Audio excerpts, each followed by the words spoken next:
जैन एकता अभियान में जुड़ने के लिए व्हाट्सएप पर जय जिनेंद्र सेंड करें 9059054563। सुबह सुबह बादलों की ओट में छिपे सूरज की रोशनी जब आज पृथ्वी पर पड़ी, उससे पहले सूर्योदय से पहले जब चंद्रमा की चांदनी पूरी पृथ्वी को ठंडक दे रही थी,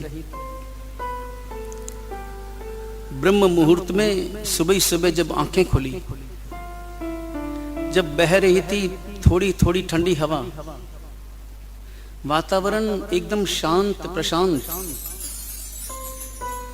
ज्यादा हो हल्ला नहीं, चिल्लपो नहीं, लोगों का आना जाना नहीं, ऐसे ठंडे शांत और उपशांत वातावरण में जब सुबह सुबह आज आंख खुली, आंख खोलकर जब हमने आज के दिन में, आज के मंगल प्रभात में जब हमने प्रवेश किया और थोड़ी देर के लिए जब हमने आज के दिन के बारे में सोचा, तो मन एकदम प्रसन्नता से, प्रफुल्लता से भर गया।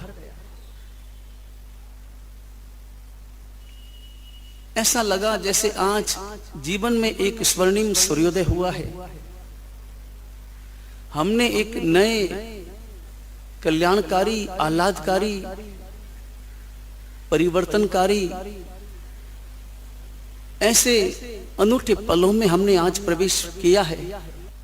कल के दिन में और आज के दिन में बहुत अंतर है।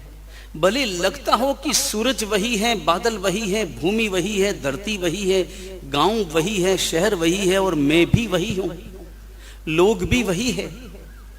न चेहरा बदला, न बाल बदले, न भाषा बदली, न दृष्टि बदली, न आंखें बदली, सब कुछ वही होने पर भी बहुत बड़ा परिवर्तन, और उस परिवर्तन को महसूस करना है।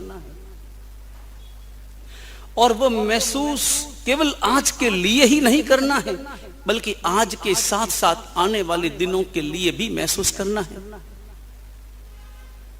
वह परिवर्तन अनूठा है, वह परिवर्तन अद्भुत है, वह परिवर्तन आंतरिक अनुभूति करने और कराने वाला है। कल और आज में अंतर है। आज कोई सामान्य दिन नहीं है, या आज किसी सामान्य पर्व का पहला प्रारंभिक दिन भी नहीं है। तो घर में जैसे बहिनें, बालिकाएं घर में अपने बर्तन मांजती है, बर्तन मांजने की प्रक्रिया से हमें समझना है। कोई भी बर्तन, जिस बर्तन में खाना पकाया, सब्जी बनाई, चावल बनाए, दाल बनाई, बर्तन खराब हुआ, बर्तन को मांजा जाता है। अभी वर्तमान में तो वो पुराना जमाना जो मारवाड़ का, जहां पर राख से बर्तन को मांजा जाता था, बाद में धोने की जरूरत नहीं होती थी। अभी वर्तमान में तो साबुन से बर्तनों को साफ किया जाता है। लेकिन जब राख से मांजते थे बर्तन, तो कभी ध्यान देना, बर्तन मांजते समय महिलाएं ज्यादा स्वच्छता का ध्यान बर्तन के बाहरी हिस्से पर या बर्तन के भीतरी हिस्से पर। कोई भी बर्तन दो हिस्से, एक तपेला है, तपेले का एक वो हिस्सा जहां भोजन पकता है, भीतर वाला हिस्सा, और एक बाहर वाला हिस्सा। ज्यादा ध्यान किस पर, ज्यादा सफाई से किसे मांजा जाता है, साफ किया जाता है, बाहर वाले हिस्से को या भीतर वाले हिस्से को? किस हिस्से को ज्यादा सावधानी पूर्वक, जोर पूर्वक, ध्यान लगाकर, ताकत लगाकर, बार बार रगड़कर उसे साफ किया जाता है? कौन से हिस्से को, भीतर वाला या बाहर वाला?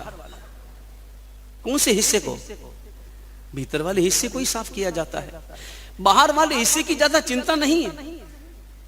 बाहर के हिस्से में कोई कण रह भी जाए तो कोई चिंता नहीं, कोई हल्का सा दाग रह भी जाए तो कोई चिंता नहीं, क्योंकि बाहर का हिस्सा तो केवल चूल्हे पर चढ़ने में काम आता है, असली हिस्सा तो भीतर वाला है। भीतर वाले को बहुत सावधानी पूर्वक साफ किया जाता है। भीतर का हिस्सा बहुत महत्वपूर्ण है, लेकिन ऐसा तो हो नहीं सकता कि भीतर का हिस्सा साफ करे और बाहर का हिस्सा ऐसे ही छोड़ दे। ऐसा तो संभव नहीं है। और कोई भी बर्तन दो हिस्सों वाला ही होगा, एक हिस्से वाला तो कोई बर्तन होता नहीं। भीतर भी होगा तो बाहर भी होगा, बाहर होगा तो भीतर भी होगा। तो सफाई तो दोनों की करनी होगी, भीतर वाला हिस्सा बाहर वाला हिस्सा। हम किसे मांजने में ज्यादा ध्यान लगाते हैं, भीतर वाले हिस्से को या बाहर वाले हिस्से को? हमारा ज्यादा ध्यान, ज्यादा समय, ज्यादा हमारी प्रवृत्ति कौन से हिस्से में पूरी होती? बाहर वाले हिस्से को या फिर भीतर वाले हिस्से को? चमक बाहर है और दिखाई भी बाहर वाला हिस्सा देता है, और चूंकि बाहर वाला हिस्सा दिखाई देता है इसलिए उसमें आकर्षण भी ज्यादा है। बर्तन जब आप रखते हैं तो कौन सा हिस्सा नजर आता है, बाहर वाला कि भीतर वाला? बाहर वाला। तो बाहर वाला एकदम चमकदार होना चाहिए, बाहर वाला एकदम चिकना चुपड़ा होना चाहिए। भीतर थोड़ा खराब होगा तो भी चलेगा। ज्यादा ध्यान, ज्यादा समय बाहर वाले हिस्से को चमकाने में या भीतर को साफ करने में? अपनी जिंदगी देखें, अपनी प्रवृत्तियों पर ध्यान दें। हम भी केवल और केवल बाहर के हिस्से को चमकाने में लगे हैं। बाहर का हिस्सा मतलब शरीर और संसार, संसार से जुड़ा हिस्सा वो बाहर का हिस्सा है। भीतर का हिस्सा आत्मा और आत्मा से जुड़ा हिस्सा है। किसे चमकाने में हम रात दिन प्रवृत्ति करते हैं? किसे चमकाने में? केवल और केवल बाहर के हिस्से को चमकाने में लगे हुए हैं। कोई कंपनी हो, एक कंपनी के डायरेक्टर ने अपने सारे जो भी काम करने वाले लोग, मैनेजर, उस कंपनी से जुड़े हुए लोग, उन सब की मीटिंग बुलाई। मीटिंग बुला करके कहा, मैं तुमसे एक सवाल करना चाहता हूं, तुमसे सलाह लेना चाहता हूं।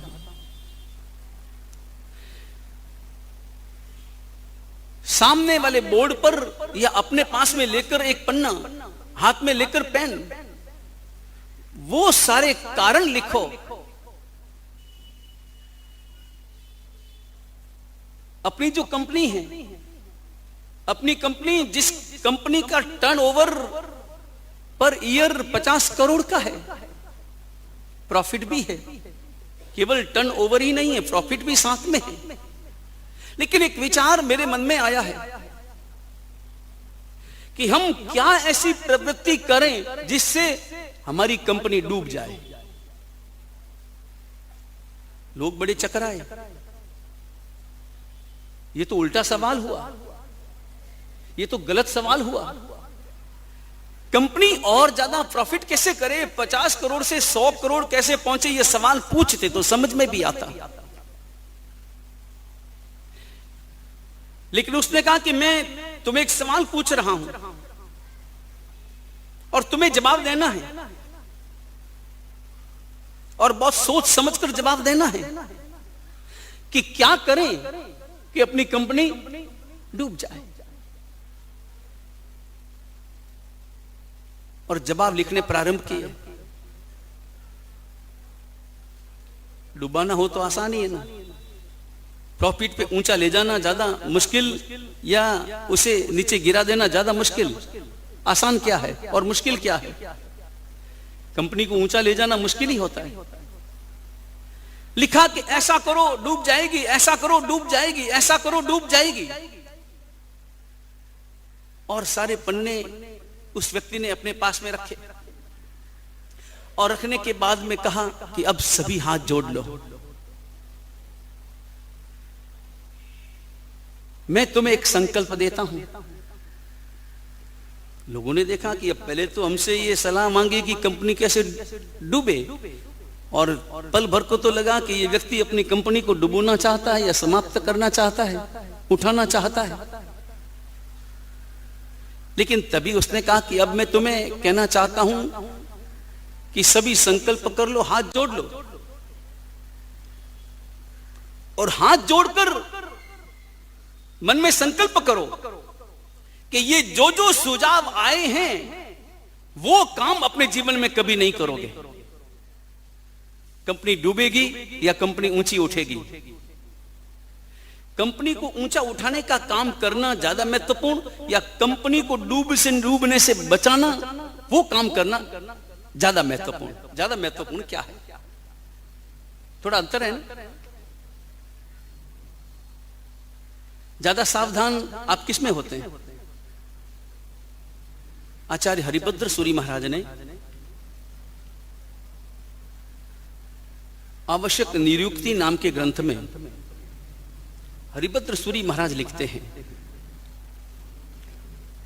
हरिभद्र सूरी महाराज ने लिखा कि मैं इतने जन्मों से भटक रहा हूं, मेरी दुर्गति हुई है। दुर्गति होने का कारण क्या? मैंने धर्म नहीं किया इसलिए मेरी दुर्गति हुई। मेरी दुर्गति किस कारण से हुई?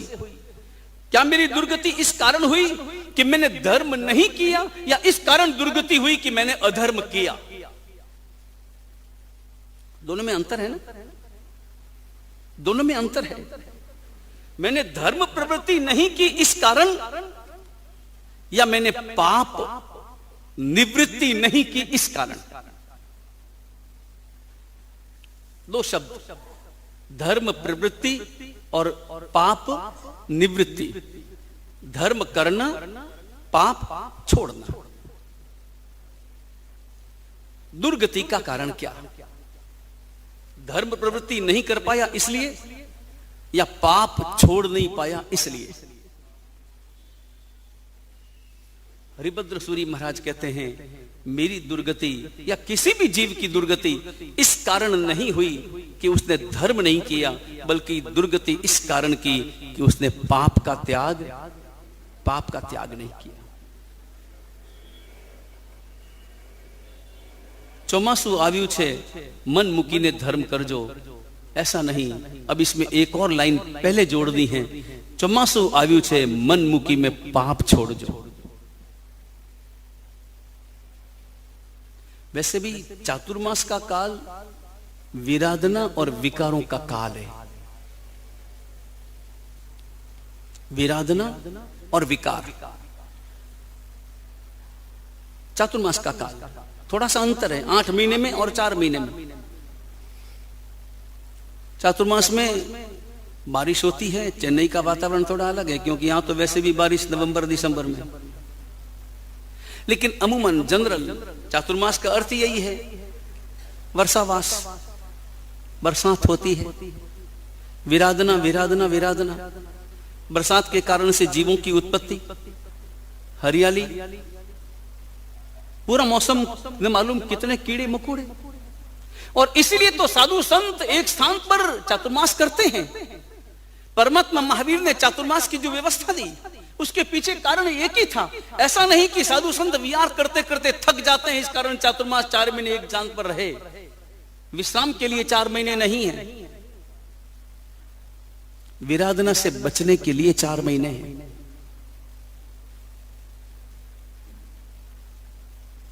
क्योंकि चातुर्मास में जीवों की उत्पत्ति सबसे ज्यादा है, तो विराधना का वातावरण है, विराधना का काल है। और नंबर 2, विकारों का काल है। विराधना बाहर, विकार भीतर। हमारे भीतर में विकार पैदा होते हैं, तरह तरह के विकार पैदा होते हैं, और बाहर में विराधना पैदा होती है। विराधना से बचना है और विकारों से भी बचना है।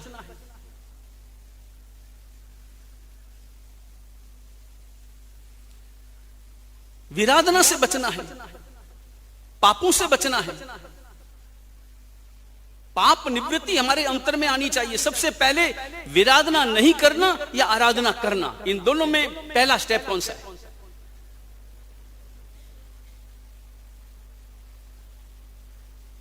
पहला कदम तो स्वाभाविक रूप से विराधना से बचना है। ये चातुर्मास काल,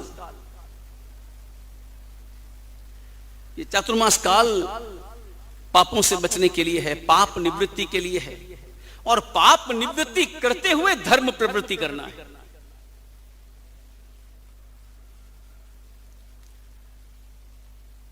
एक सूची बनाना है सभी को, एक लिस्ट बनाना है सबको कि मुझे इस चातुर्मास से मैं कौन कौन से पापों से बचना है। और ध्यान रहे, धर्म करने के ऑप्शन हमारे पास में कम है, पाप छोड़ने के ऑप्शन हमारे पास में ज्यादा है। कषाय कितने प्रकार के, कषायों के प्रकार कितने, कषायों के भेद अलग और कषायों के तरतम भावों से उसके प्रकार वो अलग। 4 प्रकार के कषाय कौन कौन से? क्रोध, मान, माया, लोभ, ये 4 अलग अलग कषाय, लेकिन तरतम भाव से कषायों के भेद अनंतानुबंधी, अप्रत्याख्यानी, प्रत्याख्यानी और संज्वलन। ये 4 प्रकार के कषाय हैं, और इन चारों प्रकार के कषायों से निवृत्ति प्राप्त करने के लिए ये 4 प्रकार के प्रतिक्रमण की व्यवस्था है। प्रतिक्रमण की व्यवस्था अपने आप में अद्भुत है। हमारे भीतर से कषाय कैसे निकले, भीतर से पाप की निवृत्ति कैसे हो।